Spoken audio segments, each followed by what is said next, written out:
ఏదో తప్పు చేసినట్టు తీసుకొని వెళ్ళిపోవడం జరిగింది. నిజంగా దాడిని ఖండిస్తా ఉన్నాం. నిజంగానే మీరు అనుకుంటే, మీరు విచారణ చేయాలనుకుంటే మీరు పిలిస్తే నరేందర్ రెడ్డి గారు యాజ్ ఏ మాజీ సభ్యుడిగా ఖచ్చితంగా స్టేషన్కి వచ్చేవాళ్ళు. ఇక్కడికి వచ్చి లిఫ్ట్ చేయాల్సిన అవసరం ఉండేది. ఇద్దరు వైఫ్ అండ్ హస్బెండ్ వాళ్ళు వాకింగ్కి వెళ్తూ ఉంటే తను ముందెళ్ళి తర్వాత నరేందర్ వెళ్తున్న సందర్భంలో నరేందర్ లిఫ్ట్ చేస్తున్నారు. నిజంగా నేను ఖండిస్తా ఉన్నాను. అసలు నిన్న జరిగిన సంఘటన ఏదైతే ఉందో, మన కొడంగల్లో జరిగిన సంఘటన నిజంగా బాధాకరం. ఎందుకంటే అధికారులు వెళ్ళినప్పుడు కలెక్టర్ గారు బాగా తెలుసు, కలెక్టర్ గారు బాగా పనిచేస్తారు, మానవీయ కోణంతో ఉన్న మనిషి కూడా. కానీ ఆ పరిస్థితులు దారి తీయడానికి ప్రభుత్వం తీసుకున్న అనాలోచిత నిర్ణయాలే కారణమని నేను భావిస్తా ఉన్నాను. నిజంగా దాడి బాధాకరమే. అటు అధికారులకు జరిగిన ఇబ్బందిని మేము బాధపడుతున్నాం, ఇటు ప్రజలకు జరిగిన ఇబ్బంది కూడా బాధపడుతున్నాం. కానీ రెండింటిని పరిష్కారం చేయాల్సింది ఎవరు? ప్రభుత్వం. ఆ దిశగా ఆలోచించకుండా దాని ఏదో కుట్ర ఉందని, దాని వెనకాల ఏదో జరిగిందని ఆ దిశగా ఆలోచిస్తున్న ప్రభుత్వం నిజంగా పొరపాటు చేస్తుంది. నిజంగా ప్రజలకు ఏమి ఇబ్బంది వచ్చిందో అది ముఖ్యమంత్రి గారి ఇలాకా, స్థానిక శాసనసభ్యులు, ముఖ్యమంత్రి గారే అక్కడ ప్రాతినిధ్యం వహిస్తూ ఉన్నారు. అక్కడున్న వాళ్ళ ఓట్లతోని వాళ్ళ ఆశ్రయంతో ముఖ్యమంత్రి గారు రాష్ట్రానికి అయి ఉన్నారు.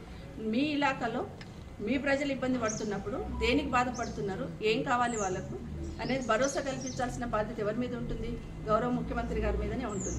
వాళ్ళు ఇప్పుడు కొత్తగా ఏం చేయట్లేదు. నేను అనుకుంటే 4-5 నెలల నుండి వాళ్ళు చెప్తున్నారు, మా భూములు ఇవ్వము, మాకు భూములు లేకపోతే మేము బ్రతకలేము. రైతు అనేవాడు భూమితోనే కన్నతల్లి కన్నా ఎక్కువ, ప్రాణం కన్నా ఎక్కువ చూసుకుంటూ ఉంటాడు. ప్రాణం పోయినా పర్లే కానీ భూమిని ఓడగొట్టుకొని అంటుంటారు. అలాంటప్పుడు ఆ భూములను తీసుకుంటున్నప్పుడు వాళ్ళకు ఒక భరోసా కల్పించాలి. ఆ భరోసా కల్పించకుండా మనకున్న అధికారంతో అహంకారంగా పోతే పరిస్థితులు ఇట్లాగే వస్తాయనేది ఒక చిన్న ఉదాహరణ. కాబట్టి ఇప్పటికైనా వాళ్ళు చేసిన మిస్టేక్ను వాళ్ళు వెనక్కి ఆలోచించాలి. ఇంకొక మాట చెప్తున్నారు, ఏదో నరేందర్ రెడ్డి గారు వెనకాల నుండి ఏదో బీఆర్ఎస్ పార్టీ చేయించిందని ఒక నింద వేసే ప్రయత్నం, ప్రచారం చేయాలనే ప్రయత్నం చేస్తూ ఉన్నాను. నిజంగా గౌరవ ముఖ్యమంత్రి గారిని కోరుతా ఉన్నాను, నిన్న ఎక్కడైతే గ్రామంలో ఈ సంఘటన జరిగిందో అక్కడ ఎవరికి మెజార్టీ వచ్చిందని? మొన్న ఎలక్షన్లో కాంగ్రెస్ పార్టీకి మెజార్టీ వచ్చింది కదా. మరి కాంగ్రెస్ పార్టీకి సంబంధించిన రైతులు కూడా అక్కడ ఉన్నారు కదా. నిన్న అక్కడ జరిగిన గొడవల్లో వాళ్ళందరూ కూడా ఉన్నారు కదా. ఇక్కడ పార్టీ పరంగా చూడొద్దండి, పార్టీల పరంగా ఈ సంఘటన చూడొద్దు.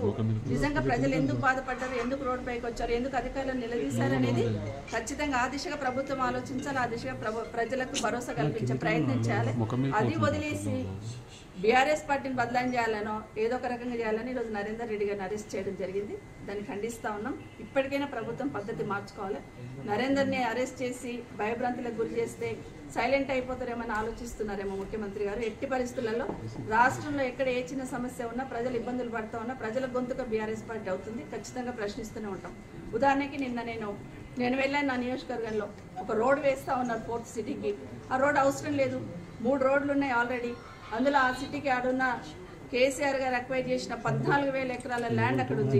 ఆ ల్యాండ్ ని ఫార్మా సిటీ కోసం ఆ రోజు అక్వైర్ చేసినాం. కానీ ప్రభుత్వం రాగానే ఎన్నికల కన్నా ముందు ఏం చెప్పారు?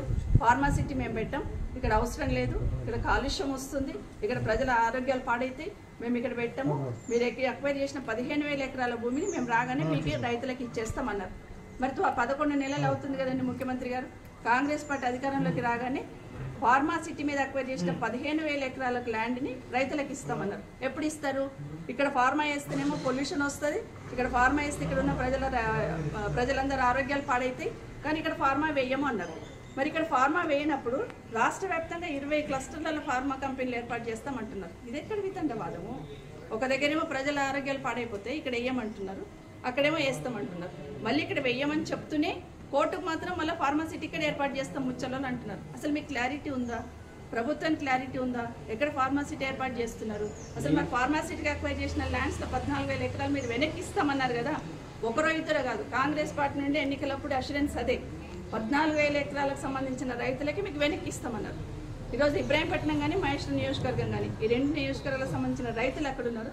మీరు ఇస్తామన్న ఫార్మాసిటీకి అక్వైర్ చేసిన ల్యాండ్ ఏదైతే ముచ్చాల క్లస్టర్లో ఉందో దానికి సంబంధించిన భూములు ఎప్పుడు వెనక్కి ఇస్తారు ముఖ్యమంత్రి గారు? వెనక్కి ఇవ్వకపోగా 4th సిటీకి కొత్త రోడ్ వేస్తున్నామని చెప్పి 300 ఫీట్ల పైచిలకు రోడ్డును అక్కడ వేస్తామని మళ్ళీ ల్యాండ్ అక్విజిషన్ మొదలుపెట్టారు. మళ్ళీ 450 ఎకరాల ల్యాండ్ అక్కడ పోతుంది రైతులకు సంబంధించి. చిన్న సన్నకారు రైతులు అందరికి అద్దెకర 10 గజాలు 10 గుంటాలు 15 గుంటాలు ఉన్న భూమిని ఈరోజు మళ్ళీ కొత్త రోడ్ వేస్తామని తీసుకుంటున్నారు. ముఖ్యమంత్రి గారు ఒక్కసారి మీరు రివ్యూ చేసుకోండి. పక్కన నాగార్జున సాగర్ రోడ్ ఉంది, ఇటు పక్కన శ్రీశైలం హైవే ఉంది, మధ్యలో ఇంకొక రోడ్ ఉంది. అసలు కొత్త రోడ్ అవసరమే లేదు. ఎవరి కోసం, ఎవరి ప్రయోజనాల కోసం కొత్త రోడ్ వేస్తున్నారు. మళ్ళీ 460 ఎకరాలు తీసుకొని 1900 కుటుంబాలను మళ్ళీ రోడ్డున పడేస్తున్నారు. ఇలాంటి అనాలోచిత నిర్ణయాల వల్లనే ప్రజల ఆవేశం ఆక్రోశం అంతా కూడా వచ్చిన అధికారుల మీద చూపిస్తుంటారు. అదే అధికారుల మీద కోపం కాదు, ఈ ప్రభుత్వం మీద కోపం, ఈ ముఖ్యమంత్రి గారి మీద కోపం, ఈ ప్రభుత్వం మీద కోపం చూపిస్తూ ఉన్నారు. ఇప్పటికైనా మార్చుకొని ల్యాండ్ అక్వైర్ చేస్తున్న దగ్గర ఆ రైతుల బాధలు వినే ప్రయత్నం చేయండి. ఈరోజు ఫార్మా సిటీకి సంబంధించిన ల్యాండ్ అక్వైర్ చేస్తున్నప్పుడు అక్కడ ఫార్మా ఏర్పాటు చేయాలని ముచ్చర్ల క్లస్టర్లు ఏర్పాటు చేస్తున్నప్పుడు 8 నెలలు ఈ ప్రభుత్వం పనిచేసింది, బీఆర్ఎస్ ప్రభుత్వం. వాళ్ళని కన్విన్స్ చేసి రైతులకు చెప్పి ఒప్పించి వాళ్ళకి కావాల్సింది ఏర్పాటు చేసి వాళ్ళని ఒప్పించి తీసుకోవడం జరిగింది. అట్లా వదిలేసి నోటిఫికేషన్ ఇచ్చినాం. ఈరోజు రోడ్డుకు కూడా అట్లాగే నోటిఫికేషన్ ఇచ్చారు. ఇప్పుడు కొడంగల్ ఎట్లా జరుగుతుంది అట్లాగే మేము పేపర్లో ఇచ్చేసాము, ఇంకా ల్యాండ్ తీసేసుకుంటాం అంటున్నారు. ఇదెక్కడి ఆలోచన? ఇదెక్కడి మూర్ఖంగా ఆలోచిస్తుంది ప్రభుత్వము? ప్రభుత్వంలో ఉన్న అందరు కూడా బాధ్యత వహించాలి. ఇలాంటి అనాలోచిత నిర్ణయాలు ప్రభుత్వం తీసుకోవడం వల్లనే ఇలాంటి ఉత్పన్నమవుతుంది. ప్రజలందరూ ఆగమాగం అవుతా ఉన్నారు, ప్రజలందరూ టెన్షన్లో ఒక రకమైన విధ్వంసాన్ని సృష్టిస్తున్నారు రాష్ట్రంలో. దయచేసి ఇప్పటికైనా ఆలోచించండి. ఇలాంటి అరెస్ట్లకు భయపడం, ఎలాంటి అరెస్ట్ చేసినా కూడా ప్రజల పక్షాన మూసి దగ్గర ప్రశ్నిస్తానేమో బుల్డోజర్ల కింద తొక్కుకుంటూ పోతామంటారు, ఇక్కడ ప్రశ్నిస్తానేమో అరెస్ట్ చేస్తామంటారు. వీటన్నిటికి భయపడి ప్రజలకు అన్యాయం జరుగుతుంటే చూస్తూ ఊరుకోక ప్రధాన ప్రతిపక్షంగా ఖచ్చితంగా ప్రశ్నిస్తూనే ఉంటాం, ప్రజల పక్షాన నిల్చుంటాం. ఇలాంటి అరెస్టులు మీరు ఎన్ని చేసినా ప్రజలు గమనిస్తూనే ఉన్నారు. మేడం, కలెక్టర్ దాడి మీద అటు పట్నం నరేందర్ రెడ్డి గారి పాత్ర లేదు అనుకుంటున్నారా? అమ్మ నేను ఏం చెప్పాను ఇప్పుడు మీకు? మీరు అడిగిందే అడుగుతున్నారు. అమ్మ నేనేం చెప్పాను?